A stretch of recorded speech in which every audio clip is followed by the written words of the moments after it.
Hello, engineers. So let's try to solve this sample problem. So apply Jacobi method to solve. So ito yung mga equation natin. First equation is 5x1 minus 2x2 plus 3x3 is equal to -1. Second equation natin is -3x1 plus 9x2 plus x3 is equal to 2. Then third equation natin is 2x1 minus x2 minus 7x3 is equal to 3. Then solve for the value of x1, x2, and x3 up to third iterations. The initial guess are x1 is equal to 0, x2 is equal to 0, and x3 is equal to 0. So let's solve this problem using our Caltech solution. But before we proceed with our Caltech solution, ita-transform po muna natin yung ating tatlong equation. So first equation natin is 5x1 minus 2x2 plus 3x3 is equal to -1. So gagawin natin siyang x1 is equal to -1/5 plus 2/5 x2 minus 3/5 x3. Second equation natin is -3x1 plus 9x2 plus x3 is equal to 2. So ita-transform natin siya as x2 is equal to 2/9 plus 1/3 x1 minus 1/9 x3. Third equation natin is 2x1 minus x2 minus 7x3 is equal to 3. So ita-transform natin siya as x3 is equal to -3/7 plus 2/7 minus 1/7 x2. So after that, gagawa tayo ng mga matrix or matrices. First matrix natin, it is matrix E. So ganito yung magiging matrix niya. So paano natin siya na derive or nakuha? So ganito siya engineers. First, titignan natin yung first equation or yung transform equation natin. So kung titignan nyo dito sa right side ng equation, walang x1. So therefore, 0. Next is yung coefficient ng x2 is 2/5. So therefore, 2/5. Then coefficient ng x3 is -3/5. Then for the second row, dito tayo kukuha sa second equation. So yung coefficient ng x1 natin is 1/3. Wala tayong coefficient ng x2, so that is 0. Coefficient ng x3, that is -1/9. Then for the third row, so dito natin siya kukunin sa third equation. So coefficient ng x1 natin is 2/7. Coefficient ng x2 natin is -1/7. And then wala tayong coefficient ng x3. So that is 0. The next, coefficient b natin. So dito sa coefficient b is ilalagay natin yung mga constant. So first constant natin at equation number 1, that is -1/5. Constant natin sa equation number 2, that is 2/9. Then constant natin sa equation number 3, that is -3/7. And then last matrix natin is matrix C. So dito sa matrix C is ilalagay natin yung mga initial guess. Since yung initial guess na ibinigay sa problem is 0, so therefore 0 yung i-input natin dito. Okay? So recall lang natin yung ating mga matrices.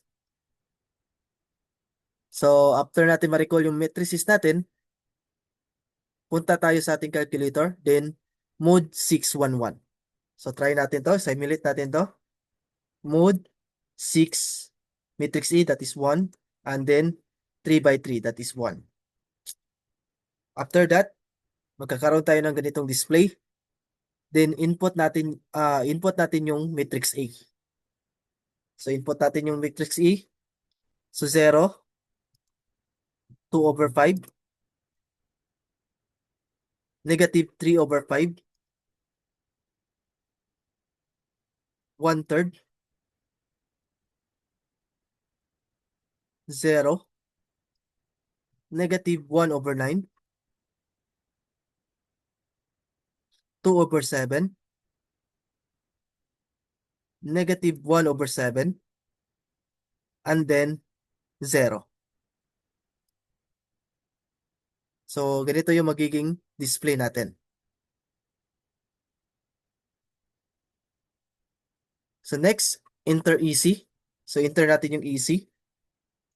And then, enter shift 4, 2, 2, 3.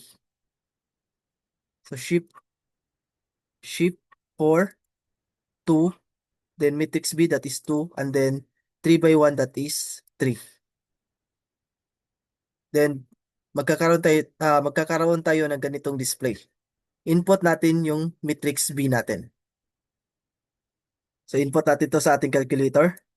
That is negative 1 over 5, 2 over 9, and then negative 3 over 7. After natin ma-input, ganito yung magiging result niya, or magiging display niya rather. Then, enter EC. Enter natin yung EC, and then enter shift 4, 2, 3, 3. So, shift 4, 2, and then matrix C that is 3, and then 3 by 1 that is 3. Then display, input natin yung matrix C. Since 0 lahat, so pwede na natin to pwede na nating i-enter EC agad. Enter EC. Pero kung may value tong matrix C guys, so kailangan natin i-input dito. But since 0 lahat, so pwede na natin i-enter si EC. After EC, that is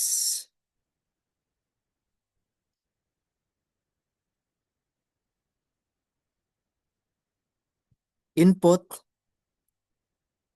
matrix A times matrix C plus matrix B, where yung matrix E natin is shift 4, 3, matrix B natin is shift 4, 4, and matrix C natin is shift 4, 5. So input natin to.